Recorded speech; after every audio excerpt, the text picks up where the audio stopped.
الحمد للہ رب العالمین والعاقبۃ للمتقین والصلاة والسلام علی سید الانبیاء والمرسلین وعلی آلہ واصحابہ اجمعین ومن تبعہم بإحسان الی یوم الدین اما بعد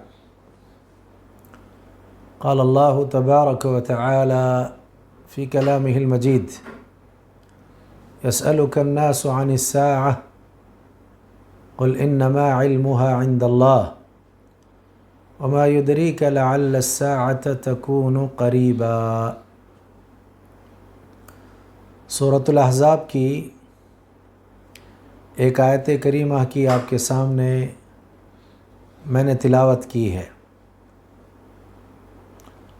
اللہ رب العالمین نے اس میں اس بات کو واضح فرمایا ہے کہ لوگوں میں سے کچھ آپ سے یہ سوال کرتے ہیں کہ قیامت کب قائم ہوگی، یا وقوع قیامت سے متعلق آپ سے پوچھتے رہتے ہیں۔ تو آپ جواب میں کہیے انما علمها عند اللہ، اس کا علم تو اللہ کے پاس ہے۔ وما يدريك لعل الساعة تكون قريبا، اور مزید اللہ تعالیٰ نے آگے اس بات کو واضح کیا، آپ کو کیا معلوم لعل الساعة تكون قریبا، کہ بہت ممکن ہے کہ قیامت، یا امید ہے کہ قیامت بہت قریب ہے۔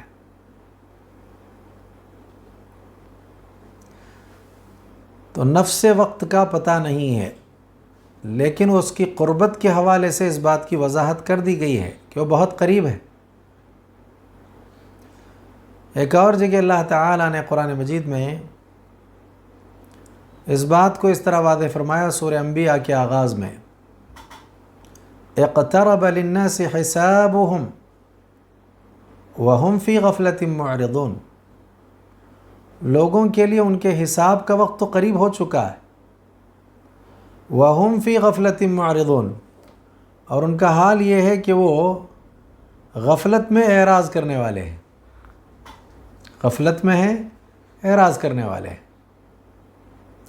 سورہ قمر کے آغاز میں بھی اللہ تعالیٰ نے یہی بات بیان کی، اقتربت الساعة وانشق القمر، انشقاق قمر ہو گیا ہے، ایک علامت ہے قیامت کے قریب ہونے کی۔ تو اللہ تعالیٰ فرماتے ہیں اقتربت الساعة، قیامت قریب ہو گئی ہے۔ اس کی تفصیل اور تطویل میں جانے سے قبل، جس کائنات میں، جس عالم میں، جس دنیا میں ہم زندگی گزار رہے ہیں، پہلے اس پر ہم غور کر لیتے ہیں۔ سیدھی بات یہ ہے کہ انسان اس دنیا میں آتا ہے، اس کا وجود ہوتا اس لیے ہے کہ وہ اس دنیا سے رخصت ہو جائے۔ تو انسانوں کا جیسے آنے جانے کا ایک سلسلہ لگا ہے، ایک وقت ان کا مقرر ہے، دنیا کا بھی ایسے ہی اللہ نے وقت مقرر کر رکھا ہے۔ اس کا آغاز ہوا، اس کا اختتام بھی ہوگا۔ ہم اس کائنات پر پہلے غور کر لیتے ہیں کہ اللہ تعالیٰ نے اس کائنات کو بنایا کیوں، اس دنیا کو اللہ تعالیٰ نے کیوں وجود بخشا ہے۔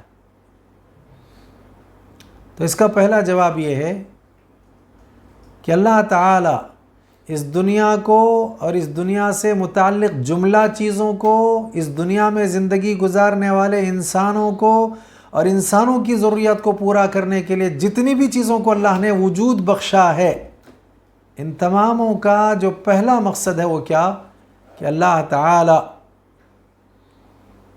کی عظمت اور اللہ تعالیٰ کی قدرت کا اظہار ہو جائے کہ وہ کتنی عظیم ذات ہے اللہ کی، اللہ تعالیٰ کتنی قدرت والے ہیں اس کا اظہار ہو، اس کے لیے یہ تمام چیزیں وجود میں لائی گئیں۔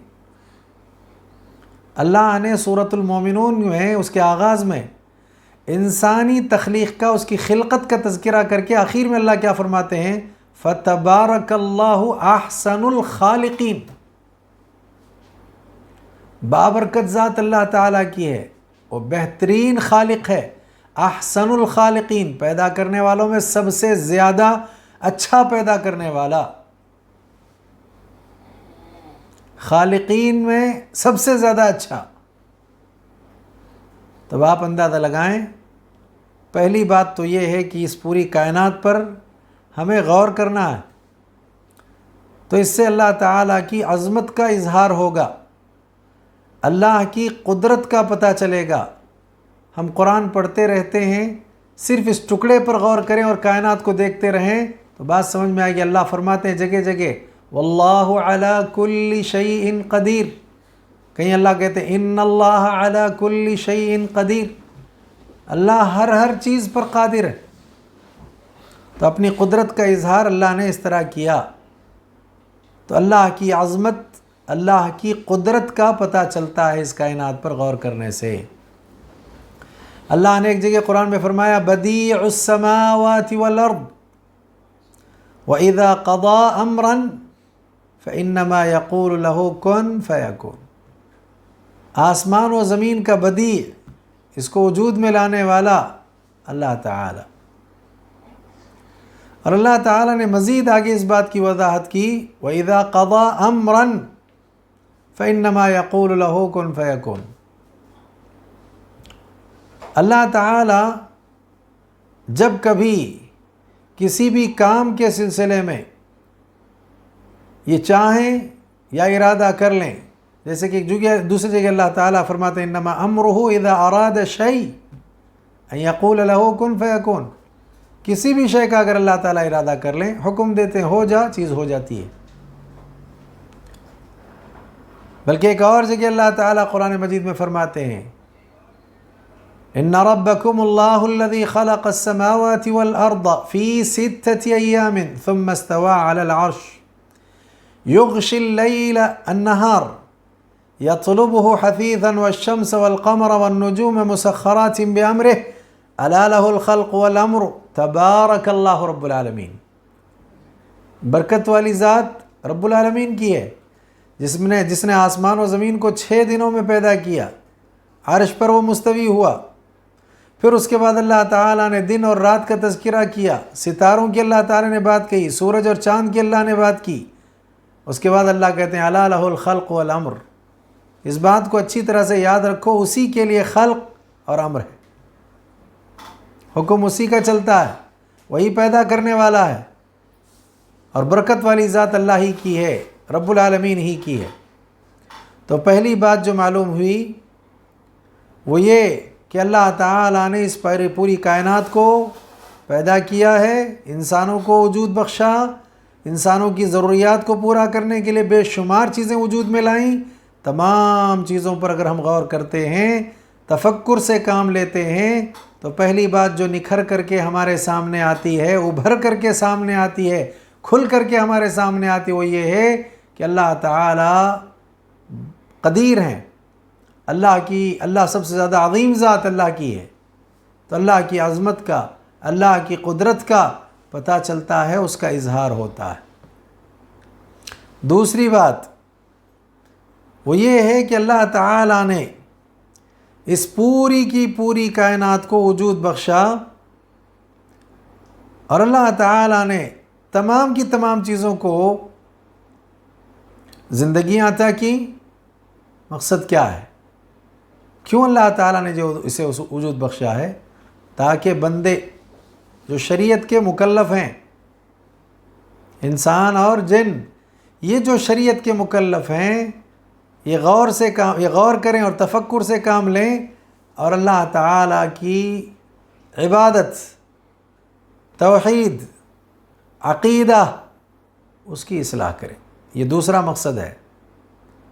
اپنی قدرت کا اظہار، اپنی عظمت کا اظہار یہ تو ہے، جب اس کی قدرت کا اظہار ہوا، عظمت کا اظہار ہوا، تو پھر دوسرا مقصد یہ ہے کہ اس نتیجے پر پہنچنے کے بعد سارے کے سارے انسان جو اللہ کے دین اور اللہ کی شریعت کے مکلف ہیں، وہ تمام کے تمام اسی کو عظیم سمجھیں، اسی کو قدیر سمجھیں، اور ساتھ ہی ساتھ اس کی ذات میں، اس کے صفات میں، اس کے حقوق میں، اس کی عبادتوں میں، اس کے ناموں میں، اس کے کاموں میں کسی کو بھی شریک نہ گردانیں۔ تو توحید کی خاطر اللہ تعالیٰ نے دنیا کو وجود بخشا ہے، توحید کی خاطر اللہ نے ہم کو پیدا کیا ہے، توحید سمجھانے کے لیے اللہ تعالیٰ نے ہماری ضروریات کو پورا کیا ہے۔ اسی لیے اللہ قرآن مجید میں فرماتے ہیں کہ وَمَا خَلَقْتُ الْجِنَّ وَالْإِنسَ إِلَّا لِيَعْبُدُونَ، میں نے جنوں اور انسانوں کو صرف اور صرف اپنی عبادت کی غرض سے پیدا کیا ہے۔ مَا أُرِيدُ مِنْهُمْ مِنْ رِزْقٍ وَمَا أُرِيدُ أَنْ يُطْعِمُونَ، میں ان سے روزی نہیں چاہتا، نہیں یہ چاہتا کہ وہ مجھے کھلائیں۔ ان اللہ هو الرزاق، اصل میں الرزاق تو اللہ تعالیٰ ہے، اور اس میں کوئی شبہ نہیں ہے۔ ذو القوت المتین، قوت والی ذات تو اللہ تعالیٰ کی ہے۔ تو لہذا ہم سے اللہ تعالیٰ کو عبادت مطلوب ہے، اور عبادت بھی کیسی؟ جس میں اخلاص ہو، اور وہ خالص عبادت اللہ کے لیے ہو، اس میں کسی کی شراکت نہ ہو۔ ایسی عبادت کے لیے ہم کو پیدا کیا، اور کائنات کی تمام چیزوں پر غور کرنے سے ہمیں یہ سمجھ میں آتا ہے کہ صرف اللہ ہی کی ذات ہے اس لائق کہ اس کی عبادت کی جائے، اس کے علاوہ کسی اور کی نہیں۔ دو باتوں کی وضاحت کے بعد اب ہم آتے ہیں تیسری بات کی طرف۔ وہ تیسری بات یہ ہے کہ جب اس کائنات میں بسنے والے انسانوں پر ہم غور کرتے ہیں، تفکر سے کام لیتے ہیں اور تدبر کرتے ہیں، تو اس میں کچھ لوگ تو ایسے ہم کو ضرور ملتے ہیں جو شریعت کی پاسداری کرتے ہیں، شریعت کا پورا خیال کرتے ہیں، کتاب و سنت کے مطابق، نصوص کے مطابق زندگی کو بتاتے اور گزارتے رہتے ہیں۔ اور کچھ لوگ معاشرے میں ایسے ہم کو ضرور ملتے ہیں کہ ان کے ذہنوں میں ایک بات سرایت کر گئی ہے، ہمارا بھی خاتمہ ہونا ہے، دنیا بھی ختم ہونے والی ہے، تو پھر ختم ہونے والی دنیا کا انتظار کر کے وہ اچھے اعمال سے دور ہیں کہ اب دنیا تو یوں ہی ختم ہو جائے گی، دنیا کا خاتمہ ہے، لہذا کچھ خرافات کے پیچھے پڑے ہیں، رسومات کے پیچھے پڑے ہیں، بدعات کے پیچھے پڑے ہیں۔ شیطان نے ان کے ذہنوں میں ایک بات ڈال دی ہے، اگر تمہیں موت آ جاتی ہے اور تمہارا خاتمہ ہوتا ہے، یہی قیامت ہے، اس کے بعد پھر کوئی قیامت نہیں۔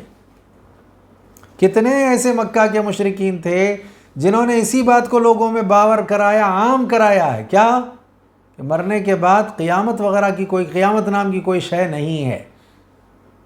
وہ کہا کرتے تھے مر جائیں گے، مٹی ہو جائیں گے، سڑگل جائیں گے، پھر دوبارہ کیسے اٹھائے جائیں گے؟ لیکن کچھ ہیں جو نصوص کو اہمیت دیتے ہیں، اس نتیجے پر پہنچے ہیں کائنات کو اللہ نے بنایا ہے، بنانے والا ہے، ایسی وجود میں نہیں آ سکتی، یہ کائنات ایسی تیار نہیں ہو سکتی ہے۔ تو پھر ایسی صورت میں وہ اللہ کی ذات کو پا لیا، انہوں نے اللہ کی عبادت شروع کر دی، انہوں نے اللہ کے احکام کے مطابق زندگی گزار رہے ہیں اور نصوص ہی کے ساتھ چلتے ہیں۔ کچھ ہیں خرافات کے پیچھے پڑے ہیں، رسومات کے پیچھے پڑے ہیں، اور ان کا خیال یہ ہے کہ دنیا کا خاتمہ پھر اس کے بعد قیامت نہیں، انسان کو موت پھر اس کے بعد قیامت نہیں۔ کتنے لوگ تو ایسے تھے اس میں جنہوں نے بڑی بڑی باتیں کی قیامت کے خاتمے یا دنیا کے خاتمے کے حوالے سے۔ کچھ لوگ تو 2000 آنے سے پہلے یہ بات لوگوں میں بہت عام کرتے تھے کہ بھئی آثار بتاتے ہیں، فلاں فلاں چیزوں سے پتہ چلتا ہے کہ سن 2000 میں دنیا ختم ہو جائے گی۔ سن 2000 آ بھی گیا، چلا بھی گیا۔ پھر اس کے بعد ایک آواز نکلی، کچھ لوگوں نے پھر دنیا کے خاتمے کے حوالے سے یہ کہنا شروع کر دیا کہ 2012 میں دنیا ختم ہو جائے گی، اور وہ بھی 12 عجیب مسئلہ ہے۔ کسی نے 2000 کی بات کہی، وہ بھی ختم۔ کسی نے یہ بات کہی کہ 2012 میں 12ویں مہینے میں 12 تاریخ کو قیامت ختم۔ ارے کیسے 12 تاریخ کو؟ حدیثوں میں تو 12 کا تذکرہ آیا ہی نہیں ہے۔ حدیثوں میں تو کون سی بات آئی ہے؟ محرم کا مہینہ ہوگا، 10 محرم کی بات تو سمجھ میں آتی ہے، 12 کہاں سے آ گیا؟ تو وہ 12 بھی آیا اور 12 بھی آ کر کے چلا گیا۔ لہذا اس طرح کی باتیں کچھ لوگوں نے کی اور ایسی ایسی عجیب باتیں کسی نے جو ہے لوگوں کے سامنے ظاہر کی۔ یاد رکھیں آپ، تحدید کے ساتھ قیامت کے آنے کے حوالے سے گفتگو ہم میں کا کوئی آدمی نہیں کر سکتا ہے۔ تو جن لوگوں نے آیات کو پڑھ لیا، جیسے ابھی میں نے سورہ احزاب کی آیت پڑھی ہے، یسألک الناس عن الساعہ، اب آپ اندازہ لگائیں آج 2000 اور اسی طرح سے 2012 کی بات کرنے والے جائیں اللہ کے نبی کے زمانے کی طرف، اس زمانے میں بھی لوگ قیامت کے حوالے سے پوچھتے تھے اور اللہ نے اسے نقل کیا قرآن میں۔ یہ لوگ آ کر کے پوچھتے ہیں آپ سے قیامت کب قائم ہوگی، قیامت کب واقع ہونے والی ہے؟ تو آپ جواب میں کہیے علمھا عند اللہ، اس کا علم کس کے پاس ہے؟ اللہ کے پاس ہے۔ آپ کو کیا معلوم قیامت قریب ہے؟ قریب ہونے کی بات کہی گئی، تحدید نہیں کر دی گئی، حد بندی نہیں کی گئی، لیکن لوگ حد بندی کر رہے ہیں اور عجیب عجیب طرح کی باتیں اس ضمن میں وہ بیان کرتے رہتے ہیں۔ جن لوگوں نے یقین کر لیا قیامت قریب ہے، سنبھل گئے، وہ کتاب و سنت کے نصوص پر وہ عمل کرنے لگ گئے اور انہوں نے اسی کو ترجیح دی۔ قیامت آئے گی اپنے وقت میں۔ اسی لیے روایتوں سے یہ بات بھی معلوم ہوتی ہے کہ جو لوگ نصوص کے پیچھے چل گئے ہیں اور جنہوں نے قیامت کے خاتمے کے بعد قیامت کا یقین نہیں، اس پر بھروسہ کیا، وہ لگے ہوئے ہیں خرافات کے پیچھے۔ دیکھیے اب اللہ کے نبی صلی اللہ علیہ وسلم کا بڑا پیارا فرمان اس سلسلے میں کیا ہے۔ اللہ کے نبی صلی اللہ علیہ وسلم فرماتے ہیں ان قامت الساعۃ وفی ید احدکم فصیلہ، وفی ید احدکم فصیلہ، بھئی قیامت قائم ہوگی لیکن تم میں سے کسی ایک کے ہاتھ میں اگر کوئی پودا بھی موجود ہے تو اس موقع پر وہ کیا کرے گا؟ خیر کا ایک عمل ہے، میں پودا لگاتا ہوں، اس کے ذریعے اللہ تعالیٰ کی جانب سے رزق ملے گا یا اس کے ذریعے لوگ فائدہ اٹھائیں گے، میں نہ رہوں لیکن بعد میں لوگ فائدہ اٹھا سکتے ہیں۔ ایک اچھی نیت سے ایک آدمی نے ایک پودا لگانے کے ارادے سے اس کو ہاتھ میں لے لیا، اسے معلوم ہے کہ اب یہ لگائیں، بہت ممکن ہے یہ اپنے جو ہے شباب کو پہنچے یا اپنے جو ہے یہ پوری مطلب یہ کہ صلاحیت کو پہنچے، اس سے پہلے قیامت آ جائے، تب بھی وہ قیامت کے آمد کا جو ہے تصور ذہن میں رکھ کر کے فائدہ کیا ہے، لگانے کے بعد بڑا نہیں ہو پائے گا، پھر بڑا نہ ہونے سے پہلے قیامت آ جائے گی، لہذا وہ اس تخیلات میں رہتا نہیں ہے۔ وہ کہتا اب خیر کا کام مجھے کرنے کا موقع ملتا ہے، لگا سکتا ہوں تو لگاؤں گا، لہذا اس موقع پر بھی وہ لگاتا رہے گا، یہ فائدے کا کام کرے گا۔ تو اہل ایمان قیامت پر یقین رکھتے ہیں، آخرت پر یقین رکھتے ہیں، لیکن وہ اچھے اعمال سے غافل نہیں رہتے، اس میں سستی نہیں کرتے۔ آخری مرحلے تک، قیامت قائم ہونے تک بھی موقع ملے گا تو ہم کام کرتے رہیں گے، خیر کرتے رہیں گے۔ اور جن کا یقین ہی اس بات سے اٹھ چکا ہے کہ کہیں اللہ تعالیٰ کے پاس پہنچنا ہے، کہیں ہمارا حساب ہونا ہے اور قیامت قائم ہونی ہے، یقینی اس پر نہیں ہے، وہ بالکل موج مستی کے ساتھ جی رہے ہیں، شرارتوں کے ساتھ جی رہے ہیں، خرافات کے ساتھ جی رہے ہیں، رسومات کے ساتھ جی رہے ہیں، لہذا ان تمام چیزوں کے ساتھ ان کی زندگی گزر رہی ہے۔ لہذا ان کو پہلی بات جو ذہن میں رکھنی ہے وہ کیا ہے؟ سب سے پہلی بات یہ ہے الساعۃ آتیۃ لا محالۃ، قیامت لا محالہ آ کر کے رہے گی، اور اس کے سلسلے میں ولا شک فی ذلک، کوئی بھی اس میں شک نہیں ہے، کوئی تردد اس میں نہیں ہے، کوئی ریب نہیں، قائم ہو کر رہے گی، قیامت آئے گی۔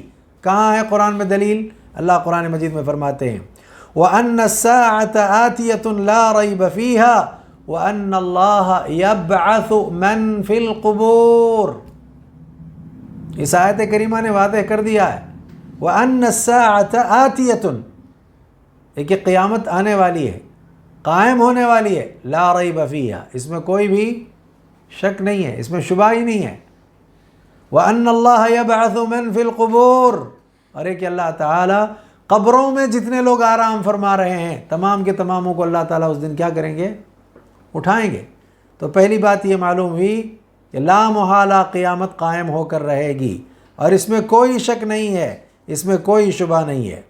دوسری بات لا يعلم متى الساعة الا اللہ، بھئی اللہ کے سوا کوئی بھی نہیں جانتا کہ قیامت کب قائم ہوگی، کوئی نہیں جانتا ہے۔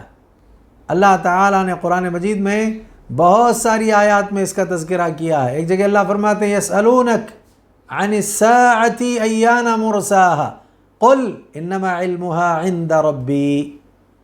آپ جواب میں کہیے کہ اس کا علم میرے رب کے پاس ہے. قیامت کب قائم ہوگی؟ لہذا اس سلسلے میں جواب دیتے ہوئے آپ یہ کہیں کہ اس کا علم میرے رب کے پاس ہے، میں نہیں جانتا. بڑی تعجب کی بات یہ ہے، نبی جو معصوم ہوتے ہیں، نبی جن کے پاس اللہ کا کلام آتا ہے، اللہ کی جانب سے وحی آتی ہے، وہ یہ کہیں یا ان سے یہ کہلوایا جائے کہ میں نہیں جانتا، میرے رب کے پاس اس کا علم ہے. اور آج کتنے ایسے لوگ ہیں جو اپنا ایک تخمینہ اور اپنا ایک اندازہ اور حساب لگا کر کے یہ کہتے ہیں کہ قیامت فلاں تاریخ کو بالتعین آنے والی ہے. بالتعین یعنی متعین تاریخ کر کے کہتے ہیں اس دن قیامت واقع ہونے والی ہے. نبی کو تو معلوم نہ ہو سکا یا نبی کے علم میں بات نہیں آئی، لیکن یہاں لوگوں کے علم میں بات آ گئی اور وہ لوگ اس طرح کی باتیں کہتے ہیں. ہاں، اشراط الساعہ کے حوالے سے ہم کچھ دیر بعد بتائیں گے کہ وہ علامتیں یقیناً ہیں لیکن تحدید نہیں کی جا سکتی. اسی لیے دیکھیں آپ، اللہ کے نبی صلی اللہ علیہ وسلم نے حدیث جبریل میں جو بات بیان کی ہے بہت مشہور ہے. جبریل امین تشریف لائے اور لا کر کے اللہ کے نبی صلی اللہ علیہ وسلم سے، اور صحیحین میں روایت موجود ہے اور بڑی طویل روایت ہے، اس میں یہ ہے کہ جبریل امین نے اللہ کے نبی صلی اللہ علیہ وسلم سے پوچھا متی الساعہ، قیامت کب قائم ہوگی؟ جواب میں اللہ کے نبی صلی اللہ علیہ وسلم فرماتے ہیں ما المسؤول عنها بأعلم من السائل. جس سے پوچھا جا رہا ہے، ما المسؤول عنها بأعلم من السائل، سائل جو سوال کرنے والا اس سے زیادہ جو ہے واقف نہیں مسئول. معلوم یہ ہوا کہ اب سائل بھی جب اس کی وضاحت نہ کریں تو سائل کو بھی معلوم نہیں ہے، وہ بھی تو اتنے ہی مکلف ہیں. وہ کتنے کے؟ جتنا اللہ نے وحی کی، جتنا اللہ نے بتایا اتنے ہی کے وہ مکلف ہے، اس سے زیادہ کے نہیں. تو اس حوالے سے معلوم یہ ہوا کہ مل مسئول عنها بأعلم من السائل، تو سائل سے زیادہ مسئول کو معلوم نہیں. اس حوالے سے اگر آپ غور کریں تو اور بہت ساری باتیں معلوم ہوگی. قرآن مجید کی ایک اور آیت کریمہ میں اللہ نے اس کی وضاحت کی. اللہ فرماتے ہیں ان اللہ عنده علم الساعہ وَيُنَزِّلُ الْغَيْثَ وَيَعْلَمُ مَا فِي الْأَرْحَامِ. اللہ تعالی قیامت کب قائم ہوگی اس کا علم رکھتے ہیں، اللہ ہی کے پاس اس کا علم ہے. تو خلاصے کے طور پر یہ کہ قیامت کا علم اللہ تعالی کو ہے. البتہ قیامت کے حوالے سے اللہ کے نبی صلی اللہ علیہ وسلم نے چھوٹی بڑی علامتیں بتلا دی ہیں، اس کو واضح فرما دیا ہے. اس میں سب سے بڑی بات جو آخری بات جو ہوگی وہ کیا ہوگی کہ اللہ تعالی حکم دیں گے اسرافیل علیہ السلام کو سور میں پھونک مارنے کا. یہ بہت بڑی علامت ہے کہ اس کے بعد دنیا تباہ ہو جائے گی، پھر لوگ کھڑا کیے جائیں گے اللہ کے بارگاہ میں حساب کے لیے. اس حوالے سے اللہ تعالیٰ نے قرآن مجید میں اس کا تذکرہ کیا ہے فَإِذَا نُفِخَ فِي الصُّورِ نَفْخَةٌ وَاحِدَةٌ وَحُمِلَتِ الْأَرْضُ وَالْجِبَالُ فَدُكَّتَا دَكَّةً وَاحِدَةً فَيَوْمَئِذٍ وَقَعَتِ الْوَاقِعَةُ وَانشَقَّتِ السَّمَاءُ فَهِيَ يَوْمَئِذٍ وَاهِيَةٌ وَالْمَلَكُ عَلَى أَرْجَائِهَا وَيَحْمِلُ عَرْشَ رَبِّكَ فَوْقَهُمْ يَوْمَئِذٍ ثَمَانِيَةٌ يَوْمَئِذٍ تُعْرَضُونَ لَا تَخْفَى مِنكُمْ خَافِيَةٌ. وہ ایسا دن ہے کہ تم پیش کیے جاؤ گے، وہ ایسا دن ہے کہ رحمان عرش پر مستوی ہوگا اور اس کے عرش کو 8 فرشتے تھامے ہوئے ہوں گے. زمین پوری کی پوری جو ہے ہلا دی جائے گی اور پہاڑ اور زمین ریزہ ریزہ کر دیے جائیں گے. اس حوالے سے ساری تفصیل اللہ رب العالمین نے بیان کی ہے. یہ بہت بڑی علامت ہے. بلکہ روایت سے یہ بات بھی معلوم ہوتی ہے کہ اللہ کے نبی صلی اللہ علیہ وسلم نے جو اس بات کی وضاحت کی کہ اسرافیل سور میں جب پھونک ماریں گے تو اس موقع پر وہ منتظر ہیں اس بات کے کہ اللہ کی طرف سے حکم ملے اور وہ سور پھونکیں. تو اللہ کے نبی صلی اللہ علیہ وسلم سے صحابہ کرام نے یہ پوچھا قلنا یا رسول اللہ فما نقول یومئذ، جس دن وہ سور پھونکیں گے، سور میں پھونک ماریں گے، فما نقول یومئذ، اس دن ہم کیا کہہ رہے ہوں گے یا اس دن ہم کیا کہیں گے؟ تو اللہ کے نبی صلی اللہ علیہ وسلم نے کہا قولوا حسبنا اللہ ونعم الوکیل. اس دن کیا کہو؟ اللہ ہمارے لیے کافی ہے اور وہ بہترین کارساز ہے۔ اس کو امام ترمذی رحمہ اللہ نے، ابن حبان رحمہ اللہ نے نقل کیا اور شیخ البانی رحمہ اللہ نے اس کو صحیح کہا ہے۔ تو معلوم یہ ہوا کہ اس دن بھی اہل ایمان آخر دم تک وہ ایمان پر رہے، آخر دم تک ان کو یقین رہا، اور اس دن بھی اس منظر کو دیکھ کر کے وہ یہی کہیں گے حسبنا اللہ ونعم الوکیل، ہمارے لیے اللہ تعالیٰ کافی ہے اور وہ بہترین کارساز ہے۔ اس کے علاوہ سورہ تکویر اٹھا کر کے پڑھ لیں، وہاں اللہ تعالیٰ نے قیامت کے حوالے سے سورہ انفطار اٹھا کر کے آپ پڑھ لیں، سورۃ القاریہ اٹھا کر کے پڑھ لیں، ان تمام صورتوں میں اللہ نے قیامت کے قائم ہونے کی علامتیں بتائی ہیں کہ بعین ہی جب قیامت قائم ہو رہی ہوگی اس وقت یہ منظر رہے گا، اس وقت یہ کیفیت رہے گی۔ تو کہیں سورہ تکویر میں اللہ نے سورج کے لپیٹے جانے کی بات کہی ہے، پھر ستاروں کے جھڑ جانے یا اس کے جھڑا دیے جانے کی بات کہی ہے اللہ رب العالمین نے۔ اس کے علاوہ اللہ رب العالمین نے سورۃ القاریہ میں ایک کڑکڑانے والی آواز، زوردار آواز کا تذکرہ کیا ہے۔ یہ ساری چیزیں قیامت کا واقع ہونا یا قیامت کے قائم ہونے کے لیے دلیل کے طور پر ہیں۔ تو لہذا معلوم یہ ہوا دنیا کا خاتمہ ہوگا، قیامت قائم ہوگی اور قیامت کا وقوع ہوگا۔ لہذا ایسے موقع پر اب ہمارے لیے ضروری کیا ہے، یہی اصل پیغام ہے جس کا تذکرہ کر کے میں اپنی بات کو ختم کرنے کی کوشش کروں گا۔ پیغام کیا ہے کہ اللہ تعالیٰ نے دنیا کو اپنی قدرت کے اظہار کے لیے وجود بخشا۔ اللہ تعالیٰ نے ہم کو، اللہ تعالیٰ نے پیدا کیا اس لیے کہ ہم خود اللہ تعالیٰ کے دین پر، اللہ تعالیٰ کی عبادت پر قائم رہیں، کسی اور کی عبادت نہ کر سکیں، غور و خوض کریں کائنات پر، اس کا وجود میں لانے والا اللہ کے سوا کوئی ہے نہیں، تو پھر اس کے علاوہ کسی اور کی عبادت ہو ہی نہیں سکتی۔ لہذا اس لیے ہم کو اللہ تعالیٰ نے وجود بخشا ہے۔ پھر اس کے بعد مزید اللہ تعالیٰ نے اس بات کی وضاحت کی کہ لوگ دو قسم کے ہیں، کچھ لوگ ایسے ہیں جن کا آخرت کے دن پر یقین ہے، اس یقین کی بنیاد پر وہ وہاں کی کامیابی کے لیے توشہ تیار کرتے ہیں، آخر وقت کو خیر کے کام کرتے رہتے ہیں۔ کچھ ایسے ہیں جن کو یقین ہی نہیں ہے، شیطان نے وہ دن نکال دیا ہے، تو وہ خرافات میں، رسومات میں، بدعات میں، ایسی ساری چیزوں میں پڑے ہوئے ہیں اور وہ اسی میں انتظار میں بیٹھے ہوئے ہیں۔ کچھ لوگوں نے انتظار میں بیٹھنا تو چھوڑ دیا، فیصلے ہی کرنا شروع کر دیا ہے کہ فلاں تاریخ کو قیامت قائم ہوگی، فلاں تاریخ کو قیامت قائم ہوگی، اس طرح کی وہ باتیں کرنے لگ گئے۔ پھر اس کے بعد مزید آگے جو باتوں کی وضاحت ہوئی کہ قیامت لا محالہ قائم ہوگی، اس میں کوئی شک نہیں، لیکن اس کا علم اللہ تعالیٰ کے سوا کسی اور کو نہیں ہے۔ ان تمام چیزوں کی وضاحت کے ساتھ ساتھ اس بات کی بھی وضاحت ہو گئی کہ اللہ تعالیٰ نے اس بات کو بطور علامت کے پیش کر دیا ہے، کہیں سورہ تکویر میں، کہیں سورۃ انفطار میں اور کہیں سورۃ القاریہ میں اللہ رب العالمین نے بتایا کہ قیامت قائم ہوگی۔ بڑی علامتوں میں سے ایک بڑی علامت یہ ہے کہ اسرافیل علیہ السلام سور پھونکیں گے تو قیامت کا وقوع ہوگا، پھر اس کے بعد سارے لوگ اللہ کی بارگاہ میں حساب کے لیے پیش کیے جائیں گے۔ یومئذ تعرضون لا تخفی منکم خافیہ، کہ اس دن تم پیش کیے جاؤ گے، یومئذ تعرضون لا تخفی منکم خافیہ، کوئی بھی چیز تم سے اس دن پوشیدہ نہیں رہے گی۔ تو پھر اب ایسی صورت میں ہمارے لیے کیا ضروری ہے؟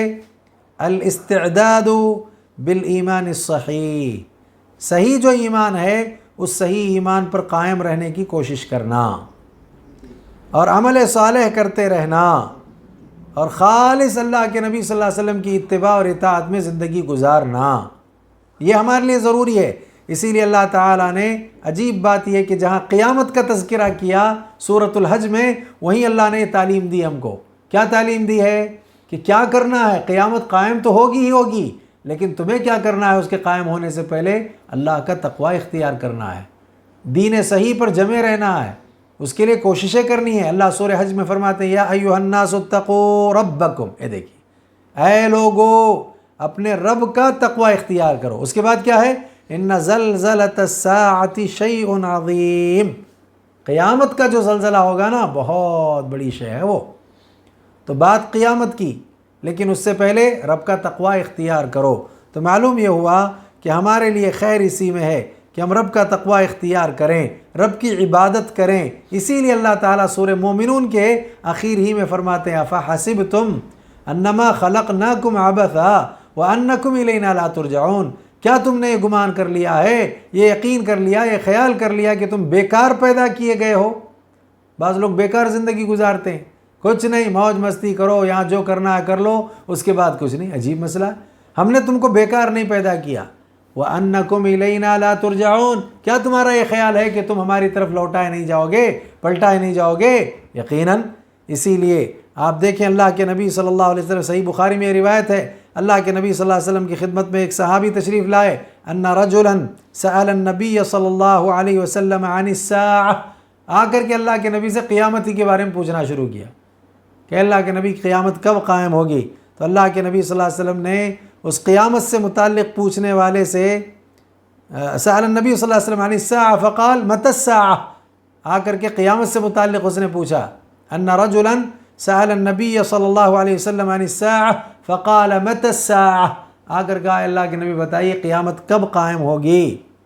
تو اللہ کے نبی صلی اللہ علیہ وسلم نے جواب دینے کے بجائے ان سے جو پوچھا وہ کیا پوچھا آپ نے؟ وَمَاذَا أَعْدَدْتَ لَهُ، اس کے لیے تم نے تیاری کیا کی ہے یہ بتاؤ۔ یہ اصل ہے ہمارے لیے بڑا پیغام، اس کے لیے تیاری، اس کے لیے ہمارا کیا توشہ تیار ہوا۔ آج یہ 21ویں طاق رات ہے، قدر کی رات ہے۔ میں نے کچھ دیر پہلے ابھی آج جو انشاءاللہ کچھ دیر کے بعد ہمارے یہ رفقا آپ کو قدر کی تفصیل سے، لیلۃ القدر کی تفصیل کے حوالے سے اس میں مطلب ہے کہ وہ خطاب کو جو ہے پیش کریں گے، اس میں آپ دیکھیے قدر کے حوالے سے میں نے کہا قدر کے ایک معنی یہ بھی ہیں کہ سال جو آنے والا ہے، پورے سال بھر میں جو حادثات ہوں گے، جو واقعات ہوں گے، جو کچھ کیفیات ہوں گی، رزق کا اور موت کا معاملہ ہوگا، سارا کا سارا معاملہ یہ جو مقدر کیا ہوا ہے اس کو آج کی رات فرشتوں کے حوالے کر دیا جاتا ہے۔ ایک قول یہ بھی ہے علم کا۔ تب کیا معلوم ہوا؟ قیامت قائم ہوگی۔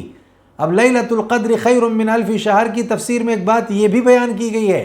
کیا بات بیان کی گئی؟ کہ لیلۃ القدر خیر من الف شہر سے مراد کیا ہے؟ یہاں اس سے مراد پوری زندگی ایک انسان کی۔ عرب لوگ مبالغے کے لیے اس طرح کی کلمات کو استعمال کرتے تھے۔ ایک انسان کی پوری زندگی ایک طرف ہے، ایک رات ایک طرف ہے۔ کیا کرنا ہے اس رات میں؟